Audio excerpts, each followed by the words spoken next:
But here we go. Go ahead and start the meeting. Welcome to the April 19th, 2024 Workforce Development Committee meeting. My name is Wendy Strack, chairperson of the committee. And before we convene, I'd like to remind everyone present that the board is a consumer protection agency charged with administering and enforcing the board's laws.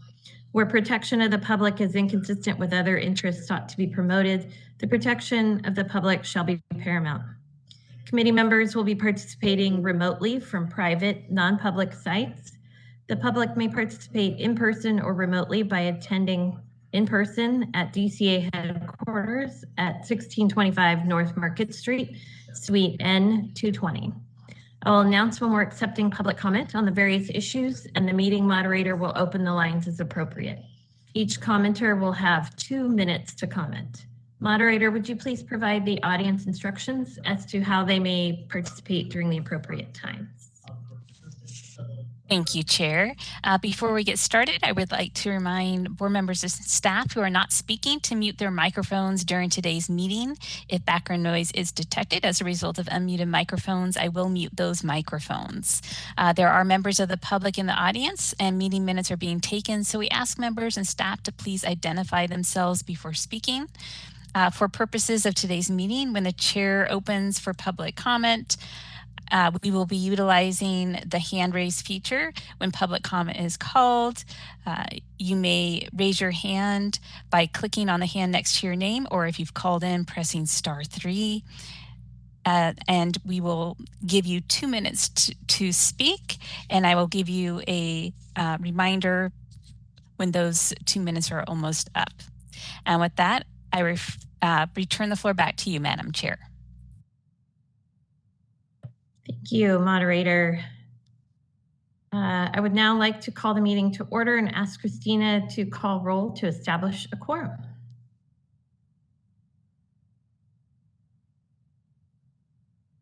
Good morning. Can you all hear me? Yes. Okay. Wendy Strack? Yes. Justin Huff? Here, I'm a team member. Eleanor Uribe? President LCSW member. Dr. Annette Walker? President Public Board member. We have a quorum. Thank you, Christina. Board staff, would you please introduce yourself? Good morning, Steve Sodergren, Executive Officer of the Board of Behavioral Sciences. And just one, why don't you spell that? Excuse me, Christy Shields, Regulations Counsel for the board, but acting as board counsel today on behalf of Ms. Knight, who is absent today. Thank you. Roseanne Helms, Legislative Manager for the board. Marla McManus, Assistant Executive Officer for the board. Christy Berger, Regulatory Manager for the board. Good. Okay. Does any member, now's the time for the public to introduce themselves if they would like. And this is completely voluntary. Is there anyone in the audience that would like to introduce themselves? Okay, good morning. My name is Shanti Ezrin. I'm with the California Association of Marriage and Family Therapists, and I'm in the room today. Good morning, Ben Caldwell, MFT. Good morning, Christine Tippett. I've worked with the board since 1980. Excellent. Thank you. That's it for here. Okay, moderator, are there any participants online who'd like to introduce themselves? Thank you, Chair. Yes, there is Dr. David Paul, and we have a Kathy Atkins as well. Dr. Paul was first, so Dr. Paul, you should see a prompt to unmute yourself.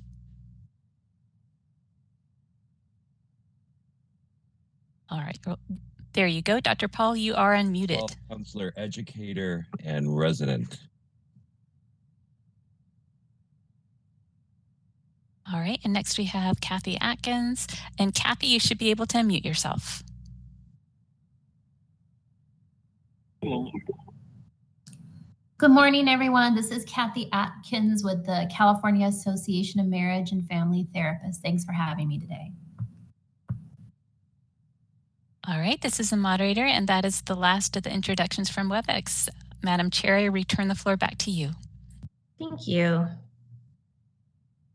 See, that takes us to item 3, consent calendar, discussion and possible approval of the January 19th, 2024 committee meeting minutes. Does any member wish to remove or edit any of the items from the consent calendar?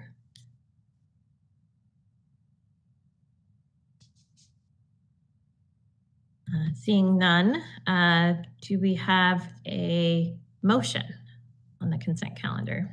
Justin has my motion to approve it. We have a second? Second. Thank By you, Dr. Dr. Walker. Thank you. Are there any comments from the public in the room? None here. Okay, moderator, are there any comments from the public participating online?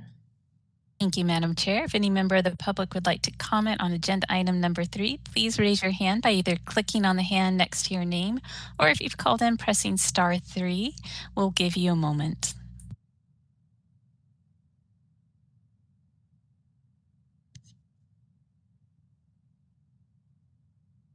All right, I see no requests for comment at this time. Madam Chair, I return the floor back to you. Thank you. Christina, looks like we're ready for a vote. Justin Huft. Maybe do this. Justin Huft.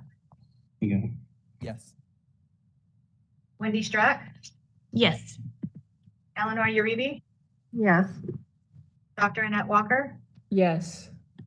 Motion carries. Thank you. All right, moving on to item 4 as the overview of the purpose of the committee. And Steve, I think we're going to you on this one. Yes, let's give a short overview. We know that the Workforce Development Committee, we initially was the License Committee, got switched over, looking at the unnecessary barriers that may exist in the licensure process and pathway. So we renamed it to the Workforce Committee. And at our last meeting, January 19th, 2024, some of the things we discussed were permitting the early eligibility to take the board required clinical examinations. And at that time, the committee directed staff to work with ASWB, or the Association of Social Work Boards, and the National Board of Certified Counselors to determine if this would be a feasible option. We also discussed the proposed amendments to the board's additional time allowance for English as a second language, and the committee directed staff to draft language to bring back, and that's what we will be talking about today, actually both of those items. And then we looked at draft questions for the licensure pathway survey, and we brought those some of the comments to the board, and the board then added more comments, and we actually subsequently distributed the survey, and we'll be discussing that today also. And in the memo, you will see there's some issues for discussion that we are still kind of have on for future discussion. I don't know, is there anything, I guess we can ask at this time, is there anything that you would like to add to that list of items? Great, I'll look to my colleagues to see if there are any items they'd like to add. Okay, seeing none. Steve, if you want to continue. And that's kind of the report. It's just an update that we like to do every time, just so we can kind of reiterate what we've done last time and what we're looking at for the future. So that's the report's complete. So. Okay, we'll go to public comment for this one. Are there any public comments in the room? There are no public comments in the room. Okay, moderator, are there any comments online? Thank you so much, Madam Chair. If any member of the public would like to comment on agenda item 4, please raise your hand by clicking on the hand next to your name, or if you've called in, pressing *3 or displaying instructions, and we'll give you a moment.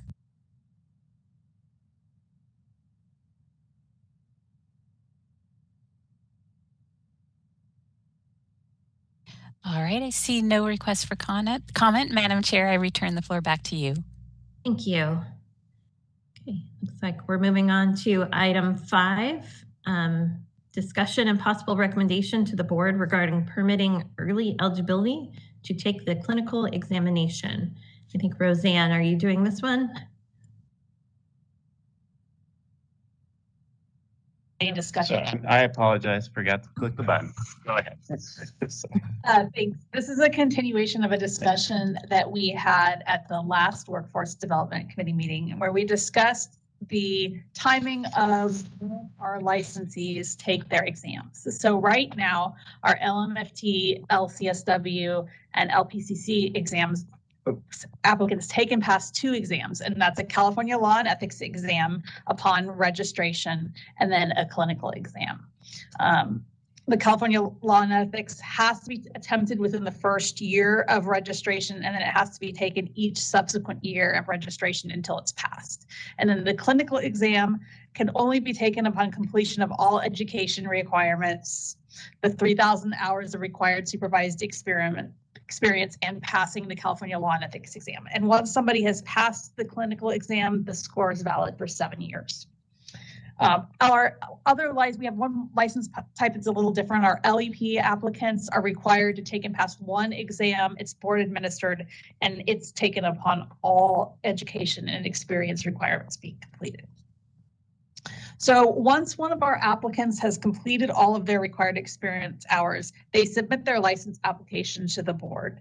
And at that point, they are basically applying to be eligible to take the clinical exam. And their hours at that point, once they apply and we approve them to take the exam, the hours are locked in. Their experience hours don't age anymore as long as they attempt the exam yearly. And that little detail becomes important with what we're talking about here too. So that'll come back into play in a minute. The board then evaluates the application, they take the clinical exam. If they pass it, then the license is issued and the process is essentially done. At the last meeting, the committee discussed whether it wishes to change the timing of when this exam is taken.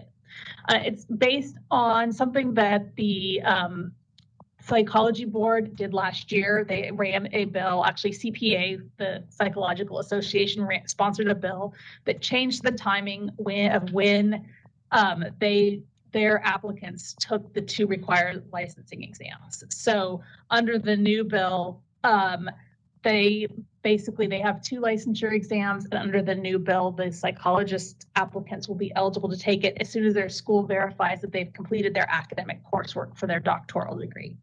There is a caveat to that. The entity that administers the National Psychology Clinical Exam is actually beginning in 2026, splitting it into 2 parts. So eventually, when that happens, one part will be able to be taken at the completion of the education, but then the other part will be able to be taken at 1,500 hours. So they're going to eventually have 3 exams, and it's a little bit, it's changing a little bit. So it's a little bit complicated. But anyways, that kind of raised interest in whether this board would like to do something that's similar. So we took a look at the various requirements. We have most of our exams are board administered. All the law and ethics exams, the LEP exam, and the MFT clinical exam are all board administered. We have 2 national exams that we require, and that's the ASWB clinical exam and the NBCC clinical exam for LPCCs. So we looked at those 2 requirements at the last meeting, and staff, the committee directed staff to have a discussion with those 2 national entities to see if they would be agreeable to the board specifying at a certain number of hours at which the exam could be taken. So we talked with ASWB. ASWB actually has an 18-month requirement. But they indicated some openness to being agreeable to specifying a number of hours at which the exam could be taken if the board could provide justification. So it was kind of, the conversation kind of centered on, 1,500 hours would probably be somewhat appropriate if the board were to consider that.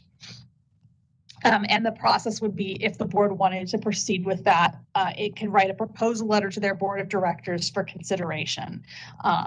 And so that was ASWB, the social worker national exam. NBCC, which is the LPCC national exam, they already allow their exam that the board accepts to be taken at various times. So they would likely be open to a board recommendation to take that exam early. They have some individuals take it right out of school. They even have some special programs where certain individuals going through their certification in certain degree programs can take it while they're still finishing up their degree program. So don't expect any complications there. So the discussion today, we wanted to open up a discussion to potentially the idea of permitting applicants for licensure to take the required clinical exams after completing 1,500 hours of postgraduate supervised experience. And so there are some nuances to this discussion, however, that I want to point out ahead of time. We're not including LEPs in the discussion necessarily today, but we would eventually need to bring those in. Their licensing process looks a little different. So we're just talking about LMFTs, LPCCs, and LCSWs today. If we were to potentially accept 1,500 hours of supervised experience to take the exam, we would the board would eventually need to determine how it wanted to handle early scores gained for NBCC. If somebody, for example, in their school degree program took the exam and passed it, would the board still want to accept those scores? There's a discussion that needs to take place eventually if the board chooses to go this route of LMFTs are the only license type that can earn pre-degree hours. So the discussion becomes, how would that affect LMFTs? Would pre-degree hours be acceptable? And then also the concept right now of locking experience hours in. Right now, when somebody is finished with all of their experience hours and submits for the exam, they lock them in so that they can continue taking the exam every year and the hours don't age anymore. So the question would need to be considered, does the board still want to do that or just have experience hours age out at a certain point? So those are some things to start the discussion, and I'll go ahead and open it up at this point. Great, thank you, Roseanne. This discussion seems like a really good starting point for streamlining the licensure process, but I will turn to my colleagues and see if there are any questions or initial comments. Mr. Huft. Hi, I think that this echoes a lot of what we have been working towards in this committee and in the larger full board. And so I strongly feel that we should be allowing individuals to be taking clinical exams as early as reasonably possible.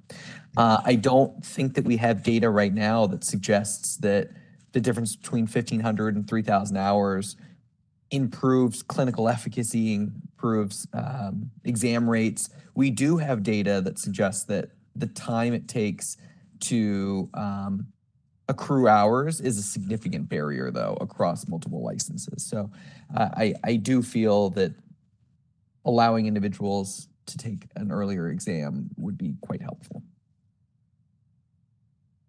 Thank you. Any other committee members wishing to comment or any questions? Dr. Walker.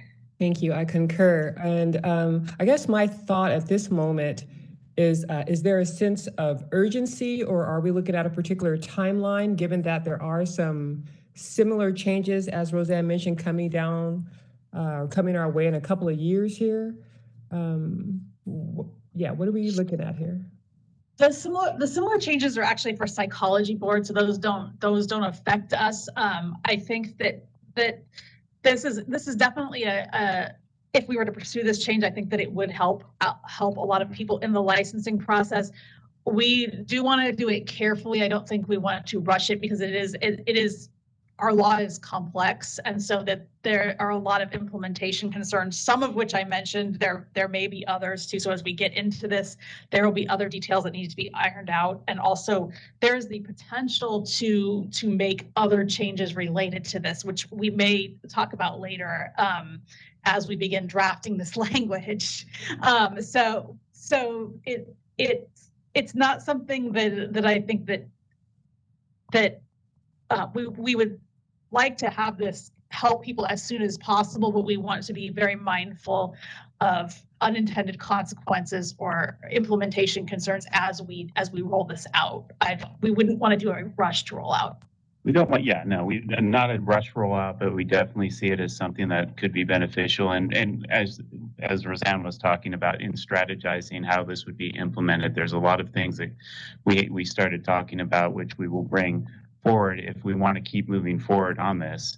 That actually will, I think, lead to even better, a better pathway.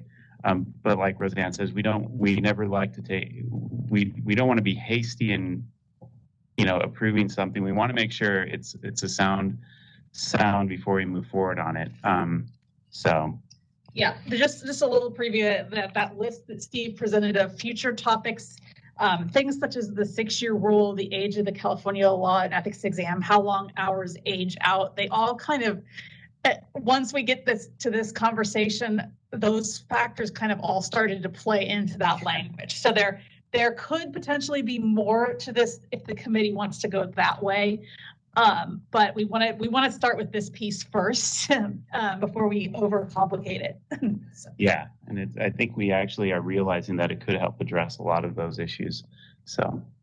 Yeah, no, I appreciate the forethought and just that you just added that context that you just added for me, because I think we do want to be mindful of what else is coming down the pike, even though it may not directly affect us. It may impact the people that we serve, and just we don't want to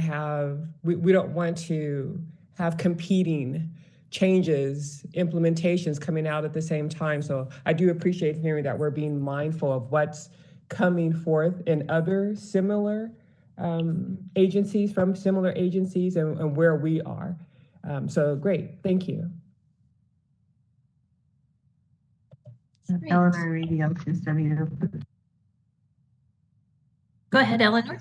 Okay, so as far as what we've talked about in the board, we are trying to increase the amount of qualified clinicians to help meet needs for our consumers. And what I remember, if I'm saying this right, the research shows that there's a correlation with the sooner that people take tests, that there's a higher passing rate. That if I'm quoting that correctly. So, from what it seems like this would be a step towards decreasing barriers, for our future clinicians to be able to pass these tests. So. Great, thank you. Are there any members of the public in the room that want to weigh in at this point? There are actually. Christine, did you want to? Go ahead. I am Christine Tippett. I have 2 minutes. If it wants to add to the law and ethics exam that they have to take and pass within the first year, then after that they would take the midpoint exam, then they would also have to take and pass that, and then they would wait till the end and take what is known nationally as the D exam, A, B, C, D. It is the most comprehensive because I have worked with the National Social Work one, and that is the most comprehensive.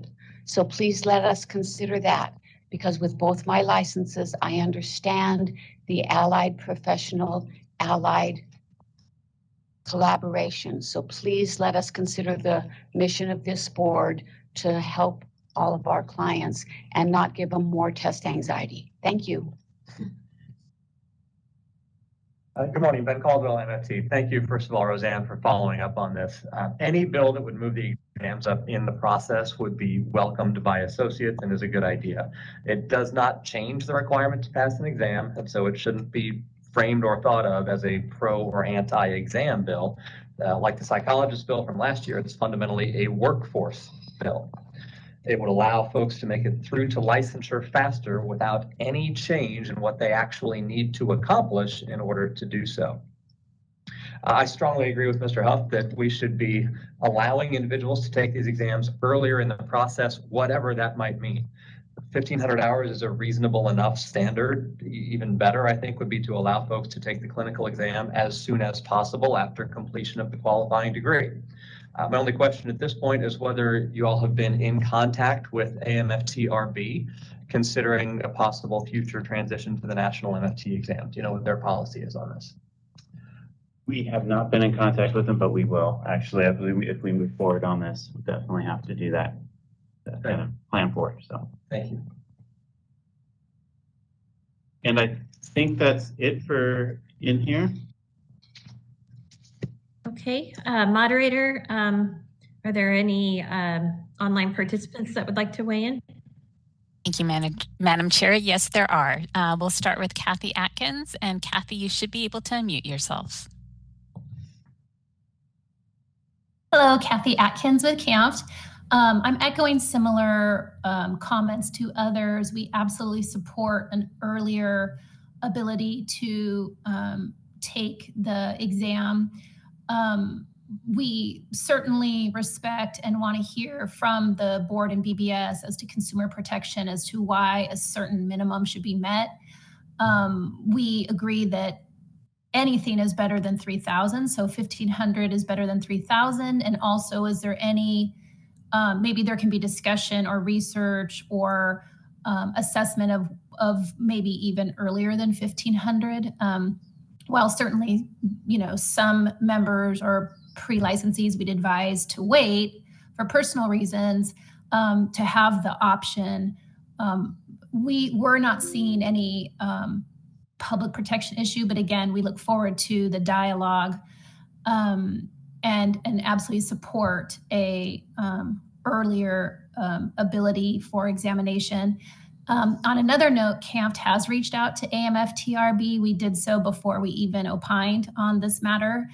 I don't want to speak for them, but there was nothing they said that concerned us on this matter. And certainly the BBS should reach out given the potential discussion on a movement to national exam. But again, nothing they told us or shared with us concerned us to have the supportive position on the issue at hand. Thank you.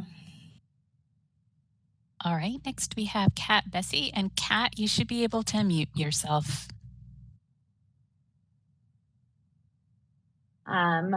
Kat Bess with the California Alliance of Child and Family Services. We just want to voice our support in allowing for early eligibility to take the clinical exam. We believe it'll address barriers in applicants achieving their 3,000 hours and bolster the workforce at such a critical time. This was also a central recommendation in our barriers to licensure report that we presented to this committee in October. Thank you. All right, and next we have Stephanie Stiavetti, and Stephanie, you should be able to unmute yourself. Doctoral student in counselor education, also support the movement to have earlier testing, with a comment that students with disabilities and pre-licensed clinicians with disabilities are at a disadvantage with scheduling exams based on accommodations and Pearson and other testing centers being able to allow for accommodations. So students with disabilities often find themselves, and pre-licensed clinicians often find themselves scheduling their exams months and months in advance, then have them canceled and are forced to schedule even further in the future. So allowing for earlier test taking would reduce barriers for disabled students and pre-licensed clinicians and make it much easier and faster and more likely for them to get licensed. All right, this is a moderator, and that is the end of requests for comment. Madam Chair, I return the floor back to you. Thank you. I think we're all on the same page here. Roseanne, are you looking for a motion to support? So what are the next steps here for it? I just wanted to speak to a question that Kathy had asked about the 1,500 hours and why we chose that. There were a couple of reasons. When the ASWB, they right now don't permit their exams to be taken until after 18 months of experience. They indicated a strong willingness to possibly be flexible in allowing 1,500 hours. Additionally, the psychology exam, their national clinical exam is the one that's being split into 2 parts. That the second part is going to be taken at 1,500 hours. So there seems like there's some precedent and feasibility for that for 1,500 hours in the professions. We wouldn't want to. We would prefer to have things as similar as possible for all license types, although things are going to be a little bit dissimilar for LMFTs because they gain some experience hours earlier potentially. So we would have to in the future discuss how that would be handled. But that's the reasoning behind that is we're trying to balance something that's feasible and will get through for all license types, and that there's some precedent or that we can justify. In terms of a motion, I think some of the next steps we will have to address some of these issues. I think that the best step forward is to have staff start drafting some of this language. We would probably start with LMFT kind of as a model to sort of take a look at the law, consult with legal, see what would need to be what would need to be changed regarding the exam language, what belongs in statute, what belongs in regulations, what exactly would this change look like, and then what questions does that raise, and we can continue the discussion of ironing out those details. This is Christy Shields, counsel.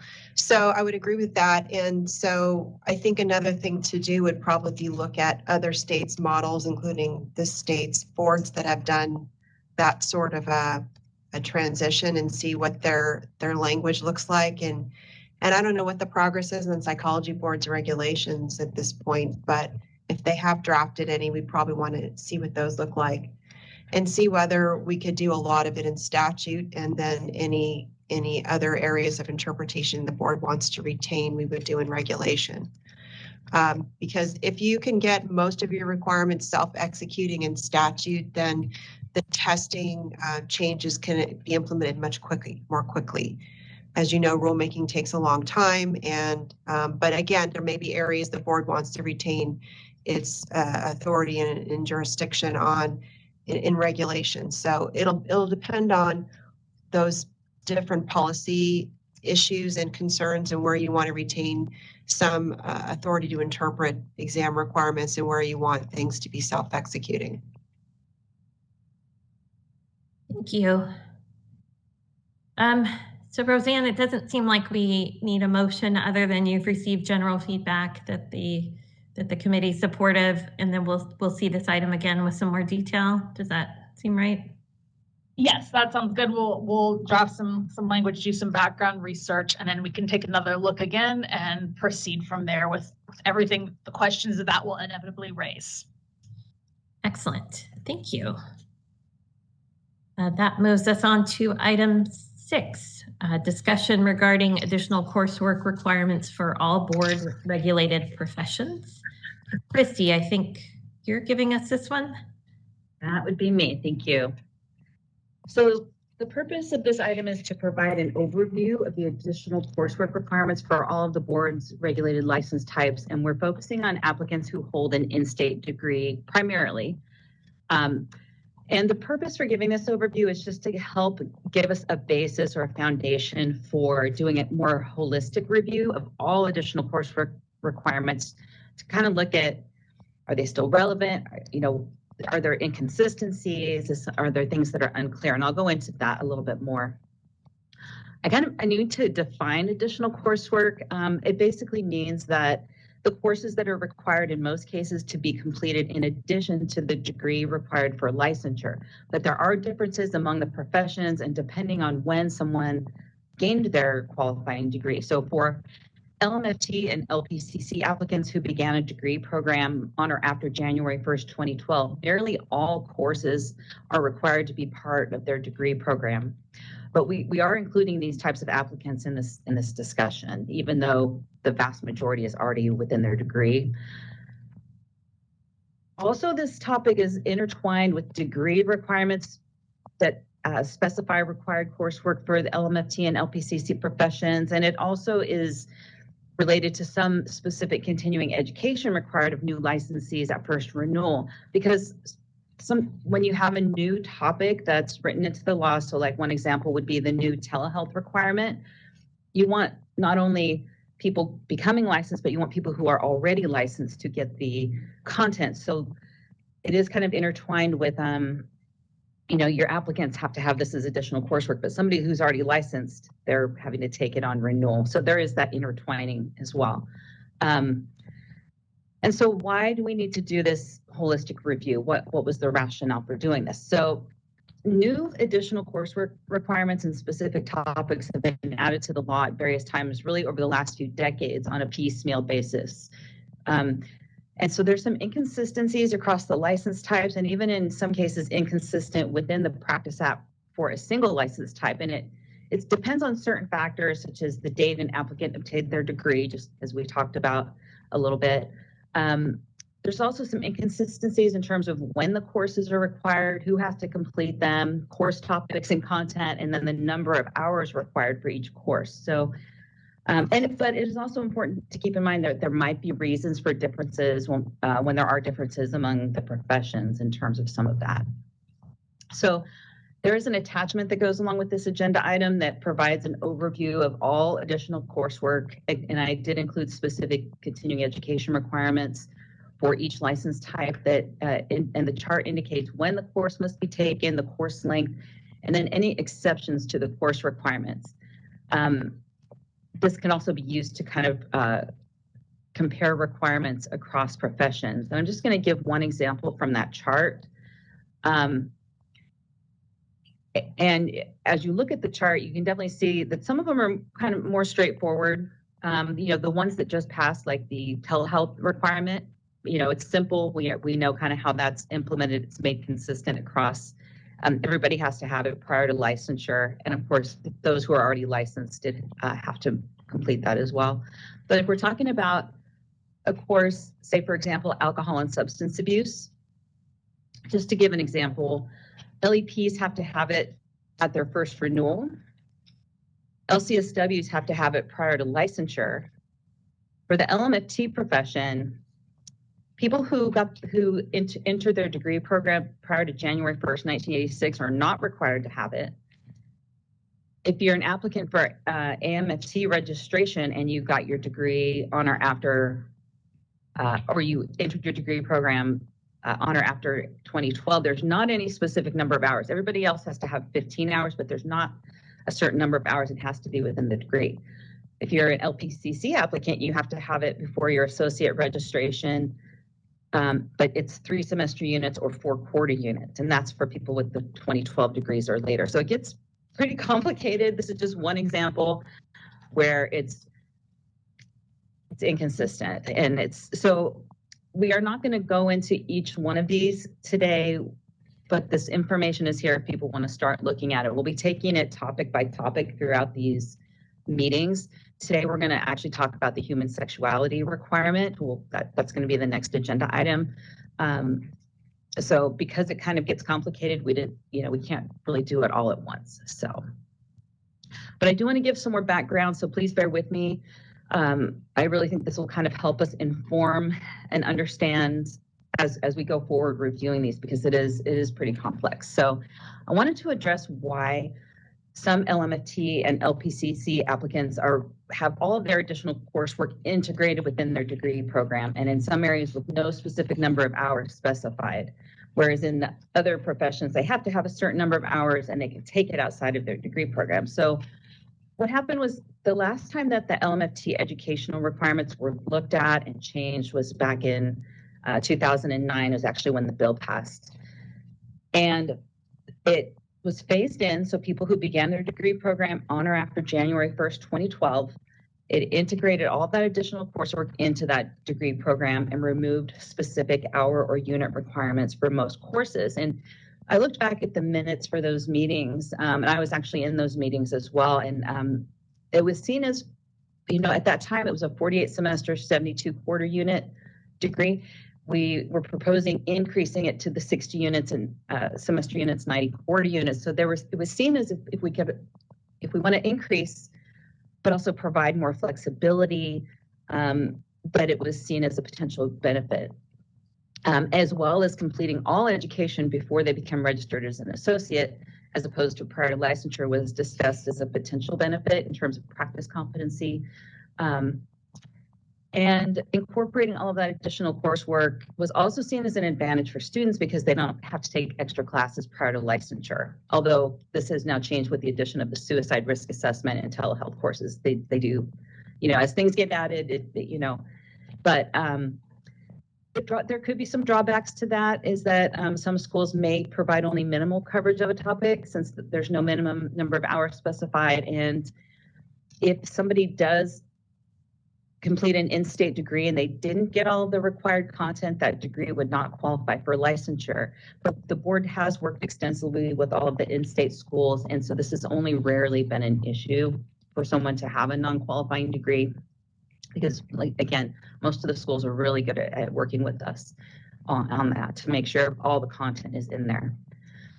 So the same year that this legislation passed for the LMFT profession, the legislation that established the new LPCC profession also passed. And in contrast to the LMFT degree requirements, the LPCC degrees have a lot more requirements for a specific number of units in core content areas, as the degree was modeled on some national standards at that time to facilitate, make sure that it was portable to other states if people wish to move. But it was also modeled on that LMFT degree to incorporate all of that additional coursework without specific unit or hour requirements for those same reasons. Then we have other types of applicants. So you have LMFT applicants with an older degree, the pre-2012 degrees. So because theirs is not required to be incorporated into their degree program, they have a big list of courses that they have to complete, as you can see in that chart. But there are some inconsistencies in requirements for these applicants. So for some courses, the number of hours vary depending on exactly when the applicant matriculated into their degree program, which results in certain applicants not being required to take certain courses such as psychopharmacology, as an example. That's for LMFT. So basically the law says for those who matriculated on and after, I think it's in 2001, they have to have it. In addition, some courses are required prior to associate registration, but some are not required until applying for licensure. And then your LPCC applicants with an older degree, they also have to have a list of additional coursework. And because that law was written more recently, there is more consistency in requirements, and they have to complete all of their courses before being registered as an associate. Then we have our LCSW and LEP applicants. LCSW degree requirements have been the same. I've looked back at the history. It's been the same since the inception of the license. They have to have a degree from a school accredited by the Council on Social Work Education. The board has never set specific degree requirements for LCSW applicants, but we have had additional coursework requirements. They have to have all of it prior to licensure, with the exception of California Law and Ethics, which is required before associate registration. And then for LEP, I looked back on that history as well. Since at least 1984, the basic degree requirements have been the same. Master's degree in psychology, educational psychology, there's a few degrees, and then 60 semester hours of postgraduate work in pupil personnel services. The degree has to qualify for a credential as a school psychologist, and the degree requirements for that credential are specified by the California Commission on Teacher Credentialing. Our LEP applicants have far fewer additional coursework requirements, some of which are required at first license renewal. But being a different profession, that's, there might be some reasons for that. So what are our sort of next steps? And as I mentioned, actually I already mentioned this, at this and future meetings, there will be one or more agenda items that address specific course topics. And then the committee will discuss those requirements and decide if there's any recommended changes. I did want to make a note about out-of-state applicants. We're mostly talking about in-state, but for out-of-state, the requirements are pretty different. But if we're going to be talking about in-state, which we can really, it's really hard to keep. If we were to include out-of-state right now, it would be really difficult right now. So we're trying to kind of keep this review process manageable. But out-of-state applicants do have to have additional coursework. The difference is the coursework for these out-of-state applicants have to be at the graduate level. Unlike most in-state additional coursework that can be completed at the undergraduate level. Not all, but much of it can be undergraduate courses. So out-of-state, it has to all be graduate level. In-state, it really depends. And for out-of-state, the amount of coursework depends on which license type they're applying for and whether they're applying via Path A, which we call it, which is that streamlined path. It's a portability for those who are licensed 2 or more years in another state. And then there's much more coursework that's required under Path B, which is people who have not been licensed for 2 years, 2 or more years. So, so basically the reason I brought this up is if the committee does recommend at certain points that coursework for in-state applicants should remain at the undergraduate level, we should look at, does it make sense to continue having out-of-state applicants take it at the graduate level? So, we want to make sure we have some consistency and that there's parity as well. Okay, so that was a mouthful. So. Good job. Yeah. Good. Thank you. Great. Thank you, Christy. I appreciate all of your work on this and in your attention to all of the details and nuances. Definitely seems like we're overdue for this review, so appreciate staff taking this on. I think it's been a goal of the board as much as possible to have consistency across license types, and undoubtedly for coursework that has been added in a piecemeal way over the years, always worth a good review to make sure that what we're asking them to do is both necessary and helpful for practice. So I'll turn to my colleagues for any comments.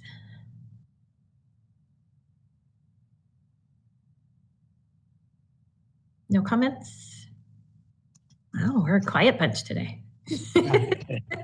Any comments from participants in the room? Yeah, there is. And Ben? Thank you, Ben Caldwell, MFT. I really appreciate the Strack's comment that it's time for a holistic review of these things that have been sort of added piecemeal over the year. And Christy, thank you so much for putting this together. It's obviously dealing with a ton of complexity in the law, and the design here makes this so much more digestible than it otherwise would be. So thank you very much for that. As a general principle, education for a license should be met via the degree program. Additional courses required after the degree can lead clinicians to spend hundreds or even thousands of dollars more on required education, even after having completed their degree already. Each and every one of the things on that chart should be a degree content requirement for MFTs, and wherever possible, degree granting programs should be allowed the autonomy to determine for themselves how many hours of education are appropriate in the given topic. Historically, where the board has specified hour requirements for particular content areas, those requirements have been arbitrary. For example, while no one would argue that education on HIV and AIDS is important for mental health professionals, there's no reason I'm aware of why this training should be required to be 7 hours versus 5 or 10 or any other number, or why it should not be required until first license renewal, as is the case now. It seems as though it would be far preferable to integrate this into the degree program. That said, that's part of the reason why there is such great benefit to having a holistic discussion of these things, not only one by one, but also alongside one another. So thank you.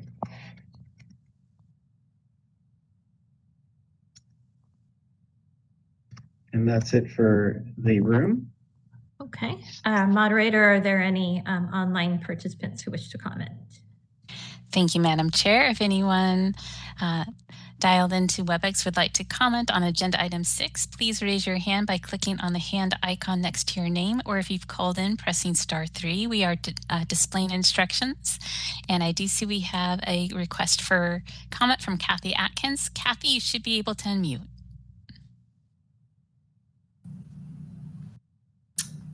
Hello, Kathy Atkins from CAFT. I want to thank the staff for working on this. It's complicated and a lot of weeds. And so we appreciate you biting this hard work off. We concur that we generally support these educational requirements be in the, generally speaking, in the educational programs versus our providers graduating, doing all this hard work, and then having to take on yet additional educational requirements. So a movement to the master's program, we are absolutely in support of. The comment about how many hours, we also concur with. I don't know how hard or easy that is to do, but we would agree the schools, if there's a curriculum requirement, generally we support. We do also agree that the schools are probably in the best position to determine what that looks like as far as units or hours. But we thank the staff for moving down this direction. And as we tackle not just human sexuality, but many of the others, CAMF will likely have similar testimony that we support moving these kinds of requirements into the degree program if they are not already covered by the schools as the year's curriculums has changed. Thank you. All right, this is a moderator. I see no further requests for comment. Madam Chair, I return the floor back to you. Thank you. Doesn't seem like we need a motion here, Christy. So are there any comments that you want to respond to? The only thing I think that really kind of occurred to me is to mention is that as we're looking at all of these, there are always going to be people with older degrees. So we will, as we look at this, or making changes, there's nothing we can do about somebody with an older degree. They'll still grandfather sometimes if the coursework's already within their degree, great, they can show that, and people often do have it within their older degree. And if we do want to change a requirement, it gets complicated for people who have already so right now we have people with pre-2012 degrees, people with post-2012 degrees. And I'm actually going to talk about this a little bit more, I think, with the human sexuality item. But if we were to change something for the pre-2012 people, it's not a big deal because they already have a degree. It's just additional coursework. We can't say you have to have it integrated because we don't want their degree to not qualify now. So it's like we still have to have this list of additional coursework for them. What that looks like, that's something, we're going to look at. For people with the 2012 degrees and later, if we wanted to say, well, now suicide risk assessment and telehealth have to be integrated, we don't want people's degrees to not qualify. We'd have to write the law in a way that said, we have to figure that out. So there's still a lot of complexity in terms of. Some boards have considered letting them meet the requirement on their first renewal or after their second renewal, take additional coursework at that point. Yeah, so there's there's a lot of different ways to address it without having their degree not qualify because of new criteria. Exactly. Yeah. I just kind of want to piggyback on that. But one thing that we do want to be mindful of with the integration, I think the integration makes things a lot simpler. However, there does need to be some thought, and along with that, we've had problems in the past where there were certain course content that if it was not in your degree, then your degree becomes non-qualifying. And we don't want to get to a point where we have to tell people their degree doesn't qualify because they're missing this one little tiny piece. Yeah. So we want to kind of address that issue along with it too. There should be, for certain items at least, a path to sort of remediate that if the degree program somehow skipped it. Christine did such a good job, and the regulations are clearly in here. And I teach at an approved institution, and all of the people there are post 2012. And so I will refer them to the regs sometimes and say, look, This is what the courses cover. So if you have any questions, ask me. But I also work as a clinical supervisor with an agency, and some of the people are coming back into the field and they have older degrees. So I have a pretend t-shirt that says whining no. And if you didn't get that, take these courses so that you will be covered. And they do just fine. So I just want you guys to know that. Thank you.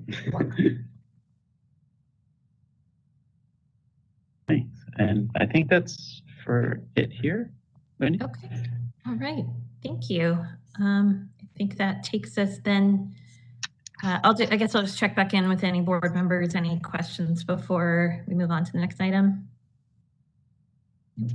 Seeing none, we'll move on to the item. I just wanted to also just give you guys kudos, echo the sentiment. The report was really nice and succinct, and it brought together so much information that made it easy to read. So thank you so much for you and the staff that worked on this. It's got to all go to Christy. We are lucky to have her. Oh, yeah. Oh, yeah. Okay, we'll move on to item 7, discussion and possible recommendation to the board regarding amendments to the human sexuality coursework requirements for all board regulated professions. Christy, we're back to you. Okay, so we're going to take on our first topic here. Coursework on this topic of human sexuality is required for all LMFT, LPCC, and LCSW applicants, but it is not required for LEP applicants. There are varying requirements among the professions that require it and within certain population of applicants within a profession. So I'll go through some of these differences. As I mentioned, LEP applicants are not required to have this. In order to qualify for licensure, though, as I mentioned in the last item, all LEP applicants have to have that credential as a school psychologist and meet those standards set forth by the Commission on Teacher Credentialing. The standards do not require human sexuality coursework, but they do require competency in human development. And this may provide at least minimal coverage of human sexuality. In terms of differences for the courses, the professions that do require it. So for LMFT and LPCC applicants with a pre-2012 degree, human sexuality coursework may have been within their degree program, but they may have to take it outside of their degree program if they didn't get 10 hours worth. For these applicants, as well as for all LCSW applicants, the course must be 10 hours in length. For LMFT and LPCC applicants with the post-2012 degree, it's required to be integrated and there's no specific number of hours required. There's some course timing differences. So the pre-2012 degree applicants as well as LCSW applicants have to have it before obtaining their license. But obviously for the post-2012 people, they get it before obtaining a registration because it's part of their degree. There are some differences in the required course content depending on the type of applicant. They're pretty minor. And I do want to mention that the language in number 3 that's in our regulations were just last updated via some regulatory changes made in 2022. So I think the language there is pretty current. But the language for 1 and 2 has to do with post-2012 degrees for LMFT and LPCC. They're nearly identical to each other except for the placement of a comma. And so, but in looking at that, of course, we know that can result in some different interpretations. So, and of course, now I didn't know where that comma was. So, third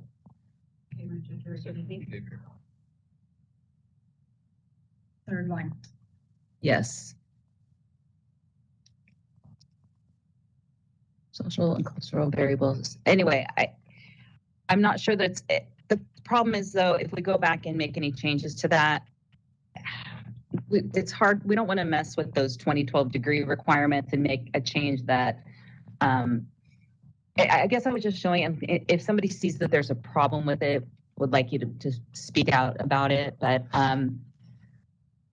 I think the bigger concern might be that 1 and 2 contain content that number 3 doesn't, and that's the assessment and treatment of psychosexual dysfunction. But Because the third option is can be taken via CE and doesn't have to be at the graduate level, maybe that's appropriate that it doesn't include that. 1 and 2 includes that because it's part of a degree program. Number 3, which is also includes content that the other two do not, so sort of the reverse here, and that includes sexual orientation and gender dysphoria, whereas the degree programs only mention gender identity. We can talk about that a little bit as well. So I did want to talk, so if there is a desire to make a change to any of these requirements, I just want to emphasize for applicants with a post-2012 degree, making any significant changes to course content that's required to be within the degree program could negatively affect future applicants, because if any content is missing, no matter how minor, it would result in a non-qualifying degree, meaning the individual would have to obtain a whole new degree in order to qualify for registration or licensure. If there are changes desired to the required content for the post-2012 degrees, there's a couple ways it could be addressed to avoid this impact. Is that you make it acceptable for the new content to be obtained outside of the degree program, or you only require degrees obtained after a certain date to include the new content. Both of these options have some drawbacks. For option 1, this would be some more proof of course completion they'd have to submit for review, and say as we go through this review process and the committee feels, we've identified a bunch of changes, this could lead to a longer application review, which could lead to more possible deficiencies. But our staff are very experienced with reviewing multiple courses for each applicant, since the pre-2012 applicants have to have quite a long list of coursework. So again, if we require it to be, if we make a change, we say you get it outside of your degree program. Again, it's just adding things to that application review. Option 2, which is requiring degrees obtained after a certain date to include the new content. The problem with that is it would create another set of degree programs with a separate criteria. So right now we have pre-2012 degrees and post-2012 degrees. Then this would maybe create a third set. So we did talk about this a little bit in the last item. So there might be some other way that I haven't listed here to make it work. As Christy mentioned, you could require something on license renewal, but the problem with doing that is that when we do continuing education audits, those are often things that licensees do not pass, is having that specific coursework that's required. They usually have their 36 hours, but they might not realize, oh, I needed to have this for my first license renewal, this specific course. So that's challenging sometimes for people. And I want to mention for out-of-state applicants, there's a couple of, we talked about this in the last item. So people who apply under the Path B, it's the people who have not been licensed for 2 years in another state. They have to do a graduate level human sexuality course prior to licensure. The regulations section specifies the course content for both in-state and out-of-state applicants. So there's a couple of issues to consider here. If we do make any changes to the content in that section, that regulation section, which was that third option that I was talking about before, we looked at back in 2022, or where the reg changes happened in 2022. If we decide to make any changes to that language, those changes would also affect out-of-state applicants. But if the committee believes those changes should only apply to in-state applicants, we could draft that language in a way that separates them out. If we recommend that human sexuality coursework for in-state applicants should remain at the undergraduate level, for those applicants that don't have to have it in their degree program, we should discuss whether the course should be allowed at the undergraduate level for out-of-state applicants. So anyway, I think that's ready for some discussion. Thank you, Christy. A lot involved in even just one of these. So I think that gives us a good impression of the work we have ahead of us. Any initial comments or questions from committee members? Okay. Do we have any comments from the public in the room? Yes, we do. Ben, there we go. Thank you. Again, Christy, thank you. This is a topic area that I do think belongs in the degree program with specific hours of coverage left to those programs to determine. It's challenging, and we're seeing the nuance here. Anytime a regulatory body is getting into the weeds of curriculum design and content, rather than leaving that in the hands of educators and accrediting bodies. That said, because we are starting to take a more holistic look at this, it may be possible to group this requirement with the HIV requirement and with some previously board discussed topics related to prenatal and perinatal mental health under a category of something like human sexuality and reproductive health. And that could be sort of the category of material within the degree program, again, leaving specific coverage up to the programs themselves. Thank you.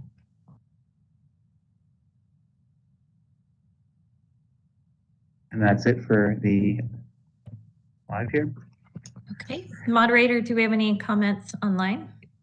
Thank you, Madam Chair. If any member of the public would like to comment on agenda item number 7, please raise your hand by clicking on the hand icon next to your name, or if you've called in, pressing *3. We are displaying instructions and we'll give you a moment.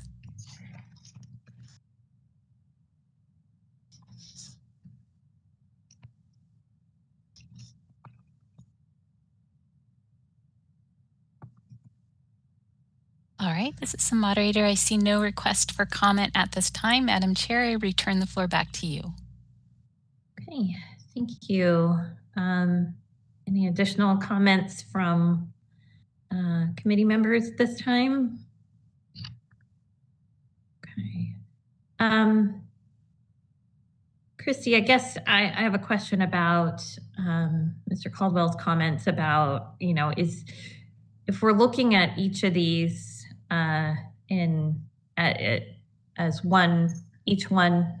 Okay, let me try that sentence again. If we're looking at these one at a time, are we capturing those opportunities like Mr. Caldwell referenced about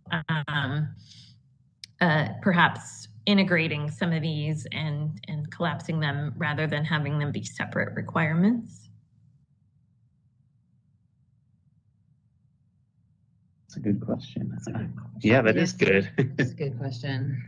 I think some of them relate more to each other than others, so maybe it would be a good idea to sort of bring the HIV course through next and kind of have that holistic discussions and see what that language might look like, and then see if there's anything else that we want to bring in there.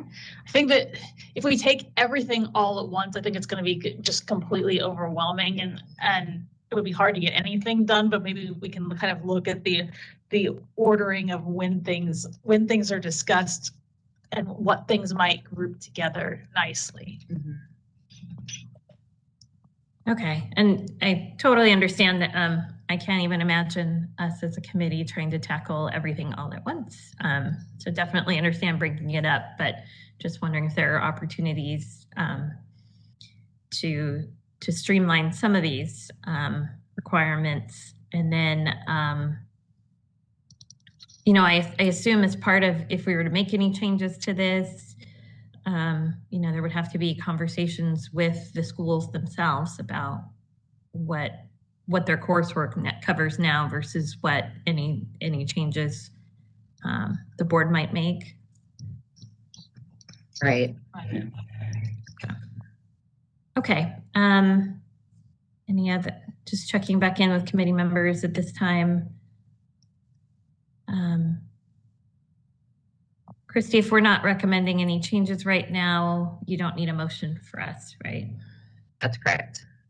That's correct. I did have a question though. So like for next time, we take the HIV and AIDS, would we also want to include human sexuality back again with that? Were we saying those two are related? We want to kind of maybe look at Okay, go forward with the human sexuality, kind of consult some of our experts on that behind the scenes, maybe see if we have a discussion about HIV, the HIV course, maybe separately, but see if maybe there in the meantime, when we bring it back, see if there's room maybe to integrate that, or if they kind of go together, or what the implications of that would be in terms of restructuring the coursework. Okay, so talking to subject matter experts and maybe bringing their recommendation back. Yeah, and kind of being mindful of also the maternal mental health coursework that's coming up at the legislature, and maybe seeing if there could be a more holistic approach to that. That makes sense. Yeah, and we have some subject matter experts that we can consult with to start. I think one of which is an educator, and so we can kind of start there, and then bring more educators in as needed. The consortiums too. Right. Yeah. So right. For sure. Thank Does you. that sound good?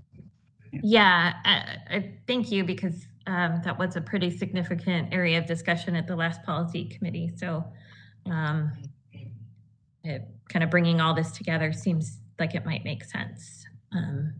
We've done a lot of talking, just checking in with committee members before we conclude this item if they have any additional. Okay, thank you. Do we need a 10-minute break or bio break? Okay.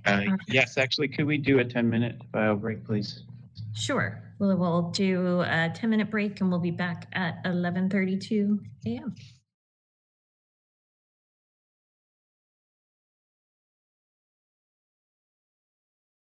All right. I think we are starting back with item 8. Do I have that correct? Discussion and possible recommendation to the board regarding proposed amendments to the board's additional examination time, English as a second language regulations. Roseanne, would you provide us with the overview? The board established its ESL additional examination time allowance via regulations in 2017. So the regulations supersede any other allowances offered by the board's test vendors. They defer to the board to set the board's ESL regulations over their own. So what the board's ESL accommodations currently do is they allow the board to grant additional examination time of time and a half to an ESL applicant if they meet one of 3 possible criteria. And that's either a score of 85 or below on the TOEFL IBT exam, test of English as a foreign language, taken in the past 2 years. And I'll note that the cost of this test is $255 in the United States. The second option is documentation from the qualifying master's degree program that the program had granted the applicant additional exam time or another allowance due to speaking English as a second language.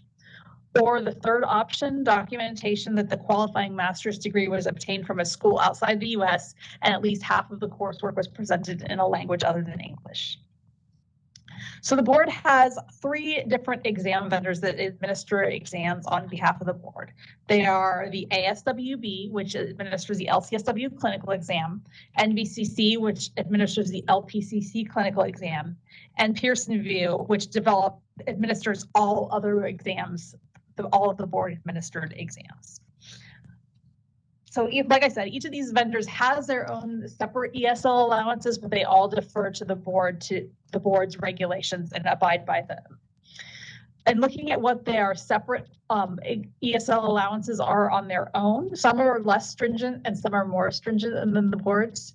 ASWB allows up to 2 extra hours and use of up to 2 dictionaries.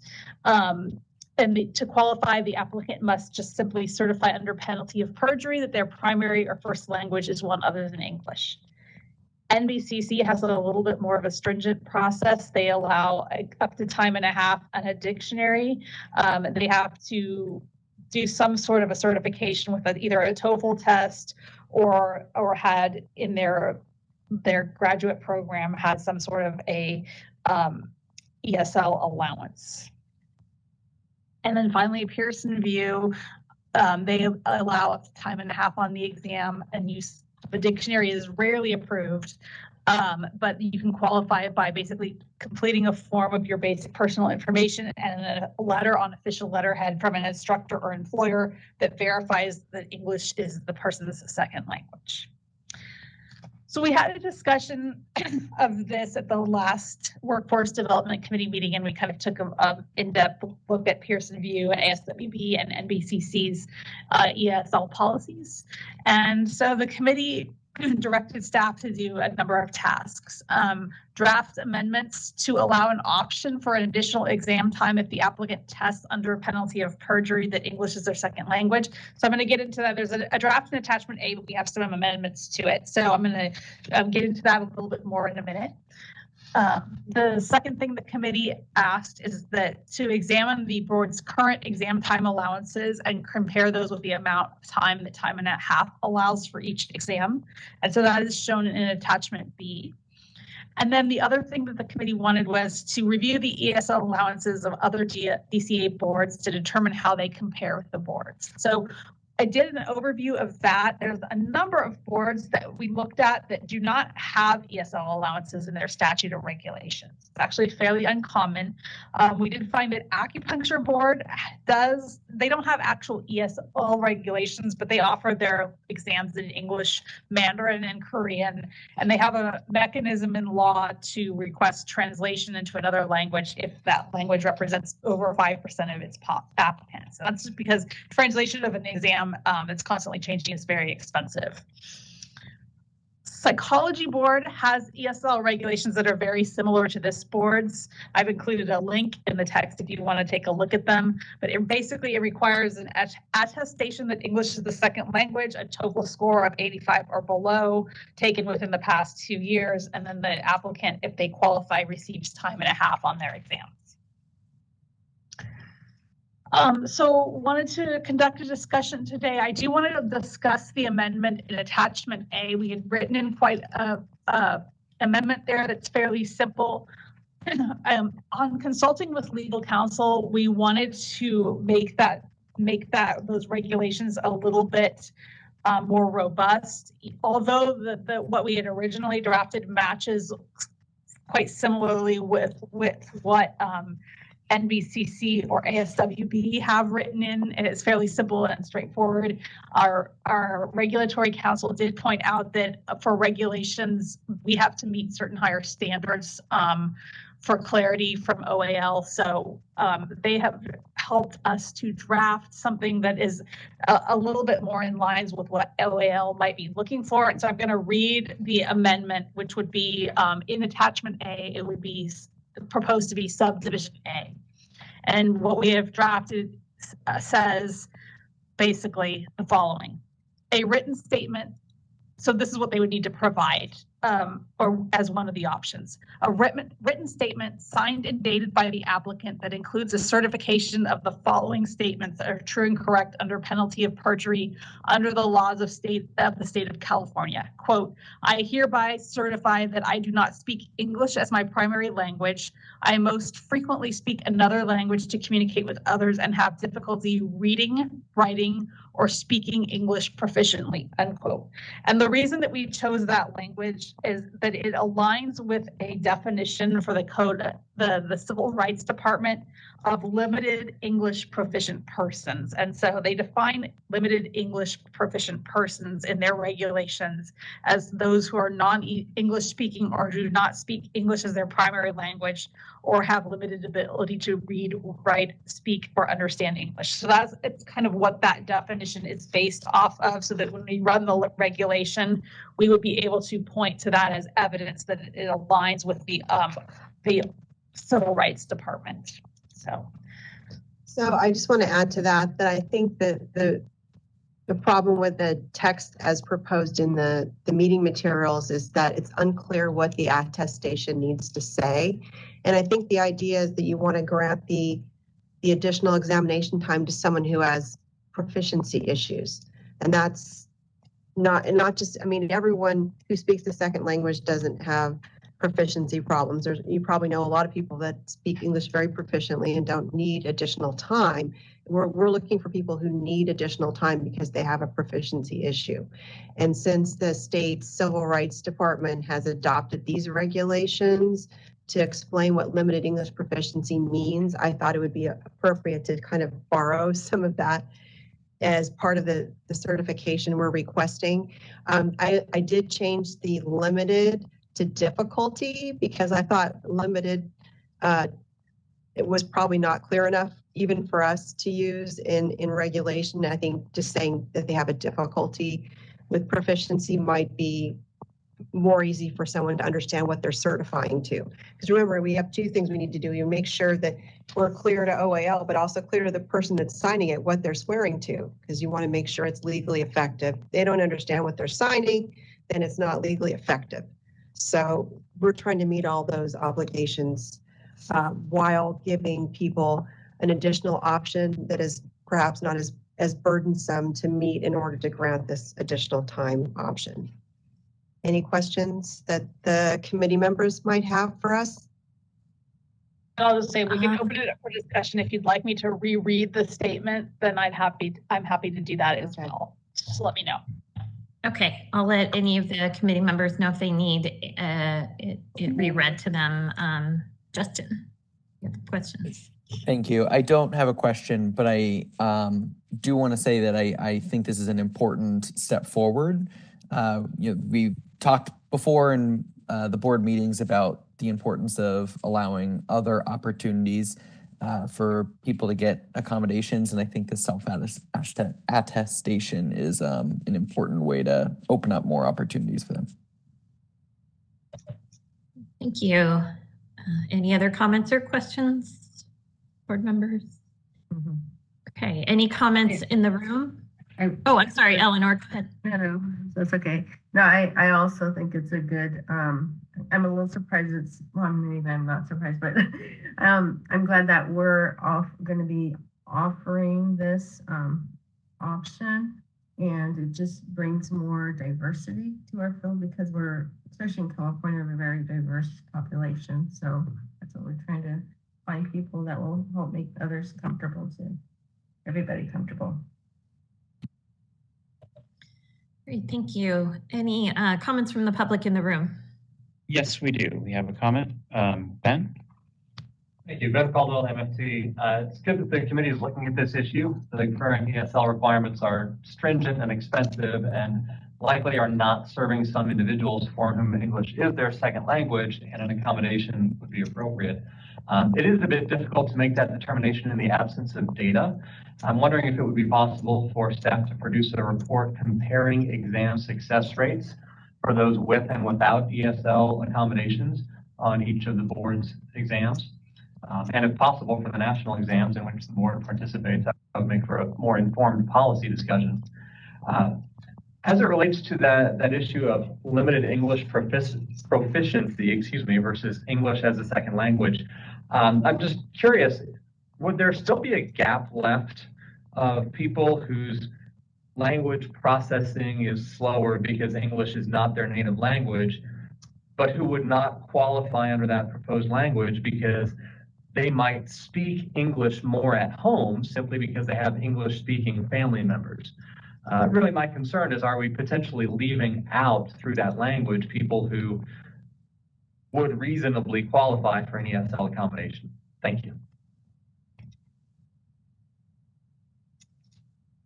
Thank you. Any others in the room? No. Okay, that sounded unclear. No, I'm sorry, taking notes. Apologize. No, there is not. Okay. Moderator, are there any comments online? All right, thank you, Madam Chair. If any member of the public would like to comment, please raise your hand by clicking on the hand icon next to your name. If you've called in, you can press *3, and I see some raised hands already. The first is Kathy Atkins, and Kathy, you should be able to unmute. Thank you, Kathy Atkins with CAMPT. We want to testify that we appreciate the committee taking a look at this, and staff. We support lessening hurdles and burdens to mental health providers both for them to get through the system, as well as adding additional providers to the workforce. And if this is the way that they believe will help second language learners, we just support the concept and recognize that the BBS is charged with public protection. So we just thank the committee for recognizing the need and moving forward. All right, and next we have Stephanie Stiavetti. And Stephanie, you should be able to unmute. Hello, Stephanie Stiavetti, doctoral student in counselor education. Just wanted to comment and say that I concur with Ben's comments and have a similar question.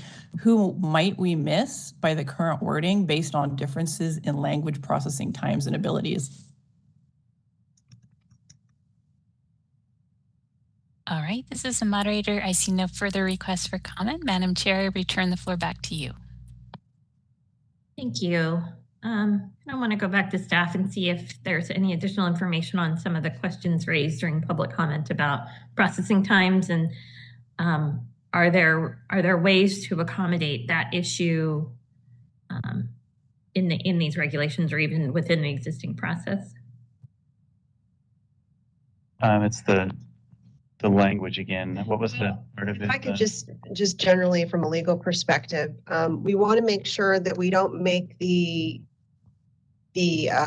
option so open-ended that everyone qualifies that speaks a second language. And so that was the main concern, is that we're really trying to address people who have proficiency issues, because we're talking about accuracy, not fluency. We're talking about the accuracy of the information communicated.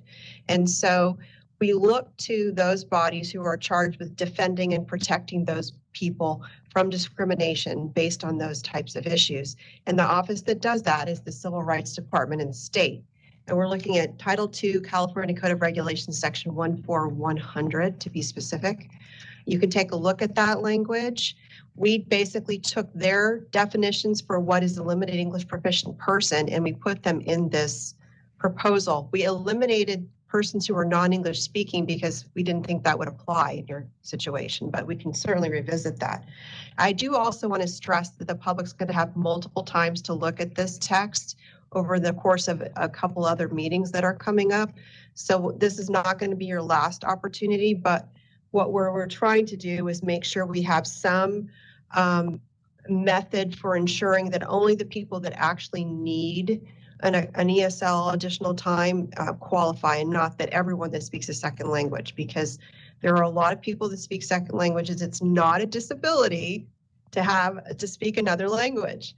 So we're not accommodating people. We're simply trying to equalize the field for people when they're taking the exam and make sure that they can read and understand what the questions that they're answering. So I just want to put that into the record, but again, stress that you're going to have several options to see this text in print, and let us know if you think there's some adjustments that need to be made.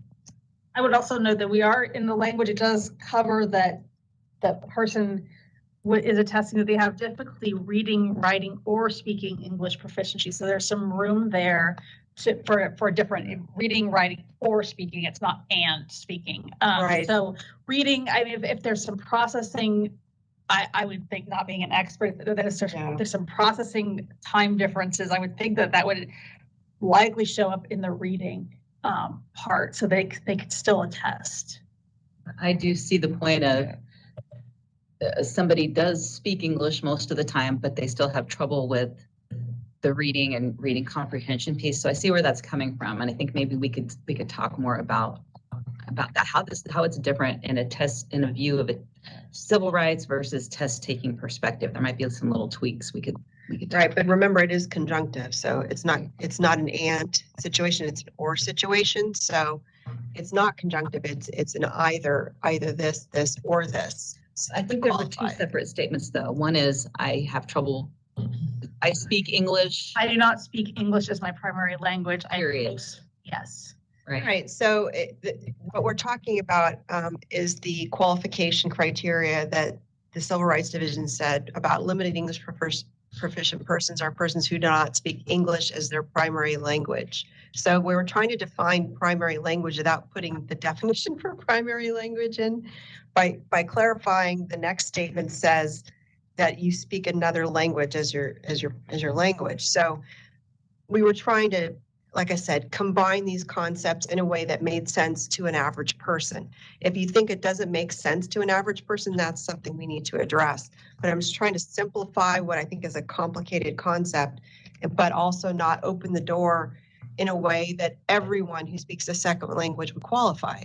Because then the exception would swallow the rule, and everyone, a lot of people speak other languages in this state now. We have to be on board with that, I think, concept, and understanding that we don't want it basically undermine the validity of the exam by giving too many waivers to people that really shouldn't be getting them, or extensions, I should say. Okay, I appreciate that. It seems, since we're going to be seeing this again, it seems like there might be some opportunities in the meantime between now and the next time we see it to for staff and our regulatory attorney to kind of work through some of those nuances and make sure that we're appropriately catching the category, but not inadvertently leaving somebody out. Are there any other comments from board members? Okay. Do you need a motion from us today? I think that we would need a motion if you want to move this on to the P&A committee.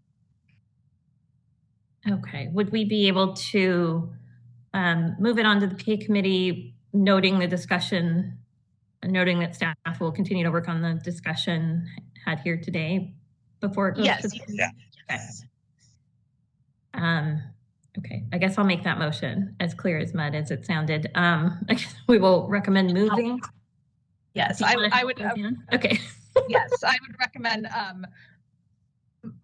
to the staff to formally amend the discussed language into attachment A, replacing the language that's currently there now, and to review the language for any fine tuning that may be needed, and to bring the discussion to the policy and advocacy committee.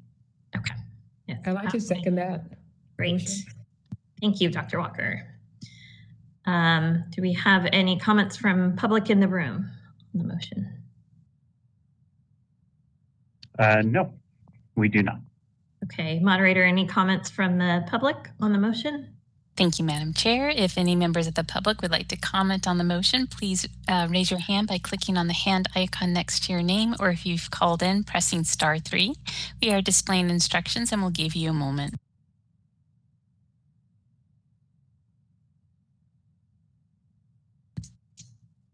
All right, Madam Chair, I see no request for comment. I return the floor back to you. Okay, seems like we are ready. Christina, please take the vote. Okay, Justin Huff, Yes. Wendy Strack, Yes. Eleanor Uribe, Yes. Annette Walker, Yes. motion carries. Thank you. Moving on, update on the licensure pathway survey. Steve, I think we're going to you on this. Thank you. So this is the licensure pathway survey. This is really an update. On March 24th, the board finalized the questions for the licensure pathway survey.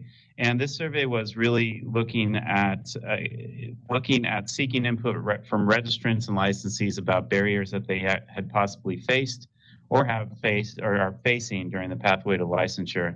And the survey consisted of 30 questions, and they were divided up into 3 thematic kind of segments. One was for education experience, one for supervision experience, and one for examination experience. For each of these thematic areas, they were asked certain questions, kind of not necessarily demographic questions. Maybe you can consider them demographic questions, but then also their opinions on whether they thought certain components were a major issue or a major barrier or a somewhat of a barrier, kind of rating the level of the barriers that were presented in the survey. On March 18th, we posted the survey to board social media pages and actually distributed through our email listserv, and other stakeholders helped us out with distributing the survey. And we closed the survey on April 9th. And the results, we received approximately 3,100 complete responses. Incomplete responses, I believe, was around 3,600. So that was a pretty good, I think it was pretty good. I was very happy with that. Since it did close on April 9th, I have been unable to offer you any sort of great analysis of it. So that's what's going to come next. In future committee meetings, we'll look at the data a little bit more. So I did put a quick summary in the background that just lists the kind of the breakdown between registrant responses and licensee responses and the percentages of the rating of where they saw some of the barriers. It doesn't really show much, but just wanted to give you something to look at. I have also attached to the basic summary of the questions. One of the things that's missing from this is we did get a lot of open-ended responses, which are really good.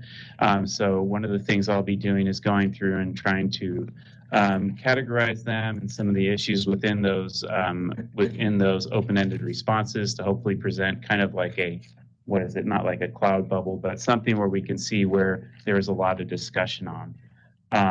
I was really happy with the amount of people that participated. I'm hoping that we could, definitely use this to kind of look deeper into some of the barriers and seeing where that people really have strong opinions. But it is, like I said, going to take a little bit more time to kind of review the information.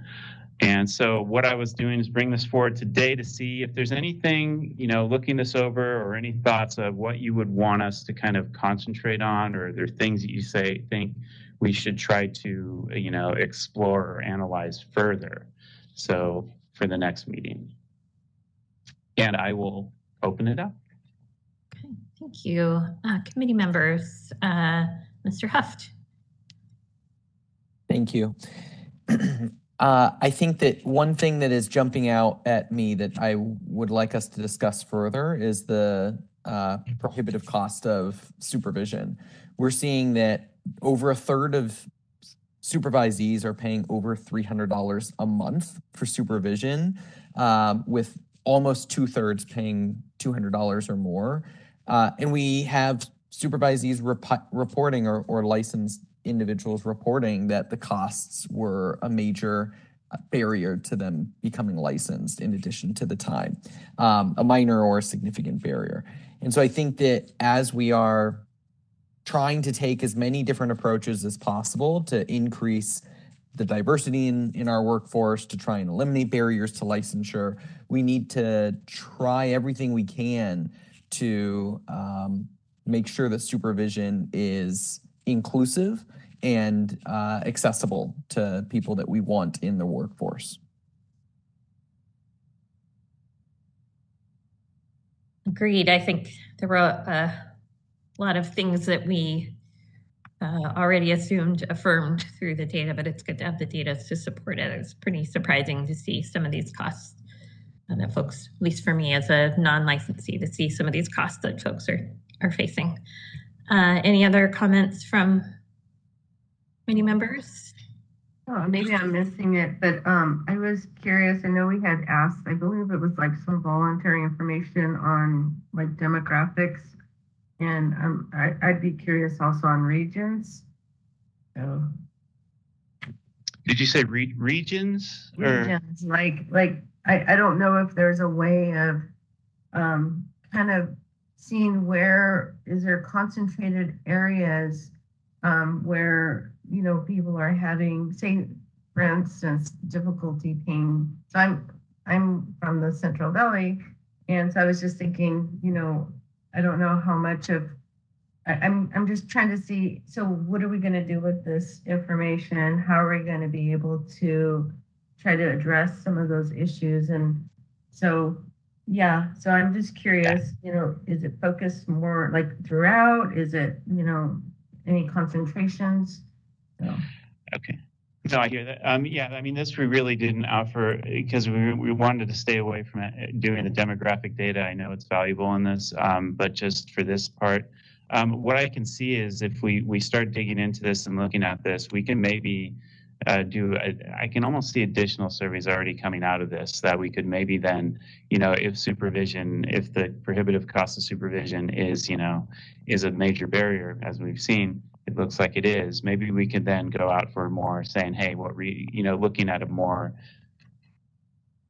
I guess, focused survey on that question to kind of delve into that. And maybe we can see like region based on that to see where it's happening. So, and then some of the data we have from HCAI might help us out with that too, because they do have the demographic data for us. We might be able to kind of use that to extrapolate maybe with the data we have, but we'll definitely, I'll take that in, I'll put that down as looking at for regional.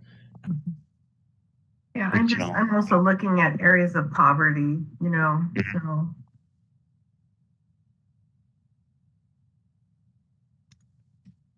Yeah.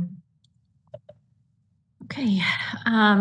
Seeing no other committee comments, are there any comments from in the room? I know there is. I know there is. Ben. Thank you, first of all, thank you for putting this together and so quickly getting the summary of results out. It's really interesting and helpful. I'd be curious to see whether there are differences by profession. So if it's possible to parse out some of the data by profession, I think that would be helpful. I'll also be curious to see how some of these questions might interact. Are the folks who are paying for supervision more likely or less likely to find that supervision prepared them well? And just speaking of the supervision data, I'm only saying this because it took me 2 or 3 reads to understand it correctly. That data that suggests more than 1/3 of people are paying more than $300 a month for supervision, that is just of the associates who are paying for supervision. So you'll see there are 270 respondents on that question as opposed to the prior question where there are 1,660. So it looks like 80 some odd % are not paying or didn't pay for supervision at all. I think that's a helpful part of the context here, because if you look at the overall pool of associates, those paying more than $300 a month for supervision, that's actually only about 6% of all associates. It's just more than 1/3 of those who are paying. Okay. Thank you. Thank you. That comes up in some of the other questions too, where it's just like a question is just a subset of the overall. Okay. No, thank you I appreciate that.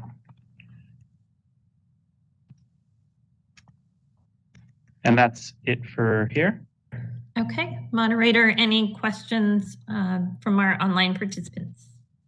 Thank you, Madam Chair. If any member of the public would like to ask a question regarding agenda item 9, please raise your hand by clicking on the hand icon, or if you've called in, pressing *3. And I do see Kathy Atkins with a raised hand. Kathy, you should be able to unmute. Kathy Atkins with CAMT. I echo the comments of thank you for getting this out and getting it back to stakeholders so quickly. CAMT is still sort of looking at the results and chatting about it. And if there's anything that we want to bring up with the BBS concerns or anything of that nature, or what we'd like to see more of, we'll reach out separately. I don't have anything to testify about today. Just thank you for moving this forward. All right, this is a moderator. I see no further requests for comment. Madam Chair, I return the floor back to you. Thank you. Just checking in with committee members one more time, see if there's any follow-up questions or comments. Okay, Steve, I think we look forward to more analysis on this and digging in a bit more on the data as we have more time. Thank you guys. Moving on to item 10, update on the implementation of the voluntary demographic survey. And Steve, I think we're staying with you here. You are staying with me. I'm going to focus the camera. Sorry. There we go. So this is an update on, we had talked about doing a demographic survey for our exam candidates and this would be looking at the exam candidates for the law and ethics exams that we actually create. It would also conclude any exam that we create, so the LEP exam and also the LMFT clinical exam. And what we were looking at was doing a survey, a demographic survey that would ask for voluntary information from people signing up for an exam, so that we could actually perform what's called a differential item functioning analysis of our exams. And we had created questions. We looked those over. Those were helped. OPES, the Office of Professional Examination Services, worked with us in kind of designing those. And I forget it went through the committee and I believe the board also, and we finalized those. So what we're out now looking at is trying to figure out how to actually implement this. And it is going to require a system of some sort, an electronic system that's somewhat connected to our current data system, the BREEZE system. What is kind of tricky is because of confidentiality and legal requirements, it has to be data that we're not seeing and have no control over. So we're looking at doing something similar to what is currently available for the HCI survey. When somebody renews their license, the HCI survey asks for demographic data. And what happens is the survey, when you're renewing online, that will send you over to a totally different system to actually enter in your demographic data. And that demographic data will remain with HCI so they can use it for their statistical purposes. So we're looking at the same kind of process. Somebody would sign up for an exam. They would, during the exam process, if they're doing it online, it would send them to a different sort of system outside of BREEZE. And then that data, that demographic data, would only be accessible by our Office of Professional Examination Services so that they can use it and actually tie it up to exam. What would happen is they would be able to tie that demographic data to an exam candidate and monitor their performance on an exam to look to see if there's any sort of bias within certain questions, and to take a holistic view of looking at the exam content. Currently, just kind of a side note, OPES already does, analysis of exam questions on a continual basis. They keep looking at, they will look at statistical outcomes of the performance of each exam to make sure that, there is not one question or something that is not what, quote unquote, I don't want to talk too much because then it gets into the psychometrician, performing appropriately. I'll stop there. But they do look at these. So this will give them that added benefit of actually looking to see it in a deeper level to look at kind of biases possibly in the exam.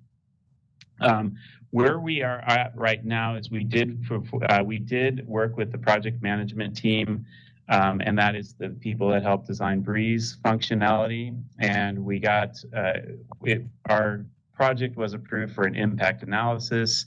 And during this impact analysis, they'll look at the cost and the effort that's needed to actually do something like this. And once they figure that out, and the next question is are they going to be able to fit it? How do we get that work done? So we'll be looking at that. A bigger thing, though, I need to kind of address too, is before we implement this, and honestly, I think, unfortunately, it's going to take a while to be able to implement this because of systems, working with the system.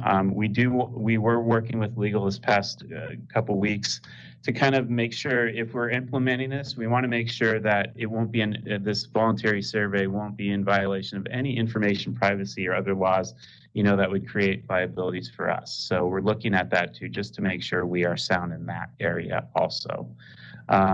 Honestly, the development of this, I don't really have a time frame. I don't believe it's going to be done anytime this year, though. So it could be quite a while. The one thing we're also probably going to have to consider as a committee, depending on what we're looking at with, we will be considering the national exam again in the future board meetings. That might switch our thought process on moving forward with the project. Currently, the AMFTRB exam also they actually do demographic, they collect demographic information and can do diff analysis. So we might have to go have a discussion about if we want to continue this depending on what future discussions has with the national exam. So, and that's it. That's the update. Great, thank you. Any questions from committee members? Any questions from folks in the room? No questions here. Are there any questions or comments from online participants? Thank you, Madam Chair. If any member of the public would like to comment on agenda item 10, please raise your hand by clicking on the hand icon or pressing *3 if you've called in. We'll give you a moment.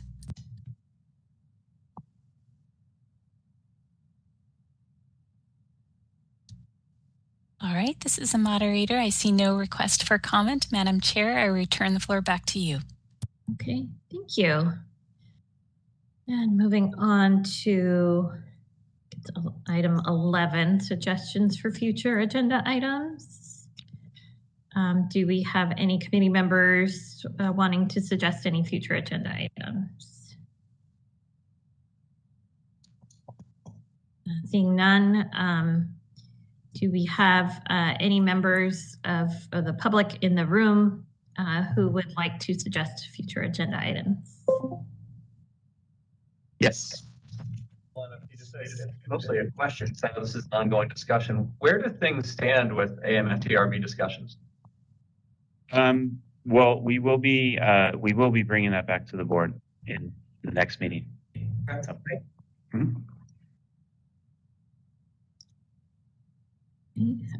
Moderator, do we have any suggestions for future agenda items from our online participants? Thank you, Madam Chair. If any member of the public has suggestions for future agenda items, please raise your hand by clicking on the hand icon next to your name or pressing *3 if you've called in. We'll give you a moment.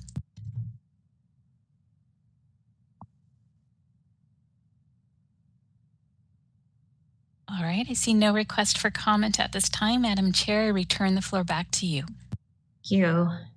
We'll move on to item 12, public comment for items not on the agenda. As a reminder, the board may not discuss or take action on any matter raised during this public comment section, except to decide whether to place the matter on the agenda of a future meeting. Do we have any board members with comments for items not on the agenda? None. Do we have any in-person audience members who have comments for items not on the agenda? Nope, none here. Okay, and moderator, any comments for items not on the agenda from our online participants? Thank you, Madam Chair. If any member of the public would like to comment on an item that was not on the agenda, please raise your hand by pressing on the hand icon next to your name or pressing *3 if you've called in. We'll give you a moment.